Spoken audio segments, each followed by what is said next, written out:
Faut-il se méfier de l'âge des joueurs dans le football? Peut-être avez-vous déjà entendu parler de la rumeur sur l'âge du joueur de Dortmund, Youssoupha Moukoko. Ce joueur allemand d'origine camerounaise, né le 20 novembre 2004, aurait donc 18 ans. Pourtant, de nombreuses personnes affirment que Moukoko aurait en réalité 22 ans, soit 4 ans de plus, comme dans cette vidéo de Foot Mercato intitulée L'âge de la pépite Moukoko fait scandale du 13 janvier 2023. En fin de contrat cet été, Youssoupha Moukoko attise les convoitises, mais l'Allemand est au centre d'une nouvelle polémique liée à son âge qui enflamme l'Allemagne. Depuis 2017, année où la pépite, alors âgée de 12 ans, commençait déjà à faire trembler les recruteurs du monde entier, il y avait des soupçons sur son âge réel. La fédération allemande avait assuré dans les colonnes de Bild que la date de naissance de Moukoko était bien le 20 novembre 2004, mais voilà que le média autrichien Laola Heinz ainsi que la publication allemande Sport.de révèlent qu'un acte de naissance datant de 2000 et au nom de Youssoupha Mohamedou a été attribué à Moukoko. C'est le père adoptif du joueur Joseph Moukoko qui aurait d'ailleurs joué un double jeu et envoyé cette preuve à plusieurs journalistes qui n'ont pas pu la publier pour des raisons légales. Le père du joueur a aussi précisé avoir signalé la naissance de son fils au consulat d'Allemagne à Yaoundé avant de faire ses papiers d'identité. Youssoupha Moukoko n'aurait donc pas 18 ans, mais 22 ans si ces informations sont réelles. Une affaire qui va embraser la presse allemande encore les prochaines semaines. Ce problème est récurrent dans les pays africains. Nous allons essayer d'en savoir plus avec Simon Boll, journaliste à l'équipe, qui vient de sortir une enquête sur l'âge des joueurs africains. Officiellement, Youssoupha Moukoko, il est né le 20 novembre 2004, donc ce qui lui fait 18 ans, bientôt 19. Officiellement, car c'est ce qui est inscrit sur sa licence de footballeur et sur sa carte d'identité de nationalité allemande. Officiellement aussi parce que son âge depuis de nombreuses années maintenant est remis en question par la presse allemande et autrichienne sur la base de vrai ou faux, on ne sait pas, avec extrait de naissance qui sortent, étant donné qu'il est né à Yaoundé au Cameroun, où l'état civil est loin d'être développé, mais en tout cas, il n'y a aucun document qui permet de vérifier qu'il a 18 ou 22 ans, parce que tout simplement, peut-être que l'original n'existe pas, donc en tout cas, officiellement, il est reconnu par les autorités pour avoir 18 ans. Comment l'acte de naissance de Moukoko est-il sorti dans la presse?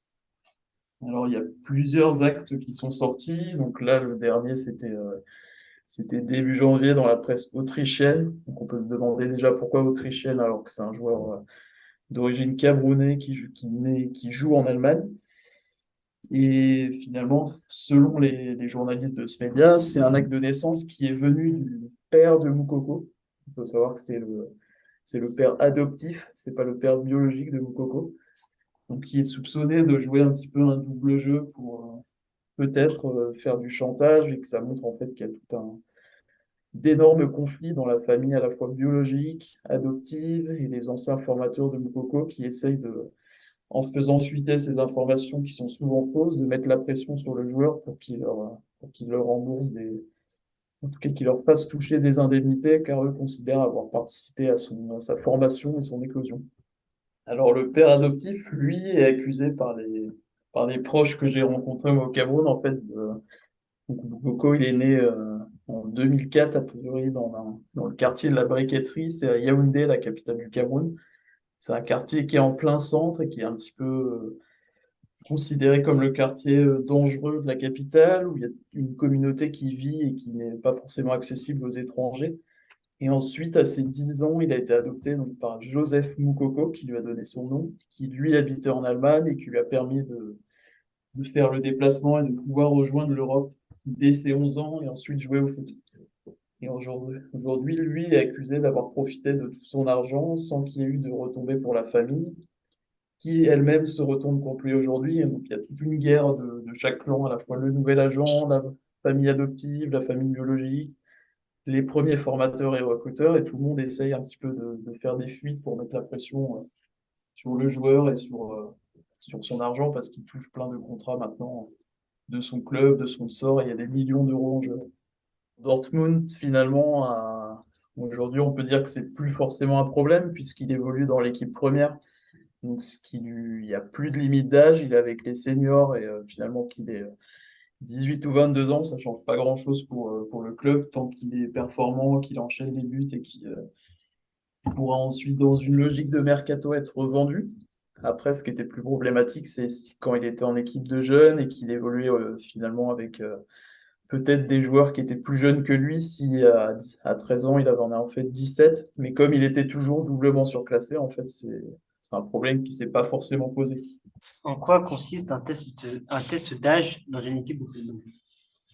Alors, les tests d'âge, ils sont menés au niveau des compétitions africaines, après toutes les polémiques qu'il y a pu avoir sur le continent. Donc, la CAF, qui est la Fédération africaine, a mis en place des tests IRM. Donc, je ne sais pas si vous avez déjà fait des IRM, mais donc on entre dans une espèce de tube à l'hôpital pour passer une sorte de radio un petit peu plus développée avec de la résonance magnétique et il s'intéresse au développement du poignet gauche. Il y a une petite cellule pour voir si l'os est complètement refermé au niveau du cartilage et c'est la technique sur laquelle il se base pour savoir si le joueur scientifiquement a atteint ses 17 ans ou non, mais c'est une technique qui est largement remise en cause et qui ne fait pas du tout l'unanimité parce que finalement, chaque individu est différent et qu'il est impossible d'affirmer qu'un jeune a plus ou moins de 17 ans sur la seule base de cet examen.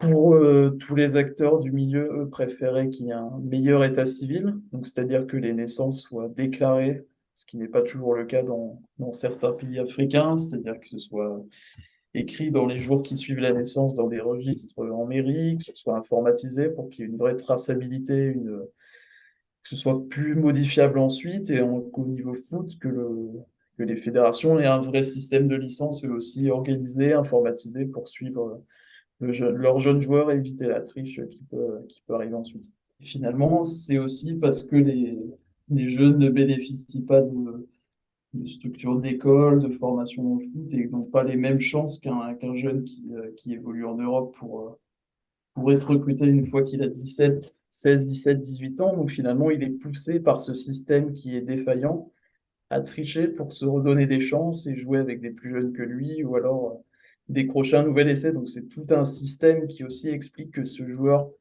peut être poussé à tricher, devenir lui-même victime de quelque chose dont il n'est pas forcément partie prenante.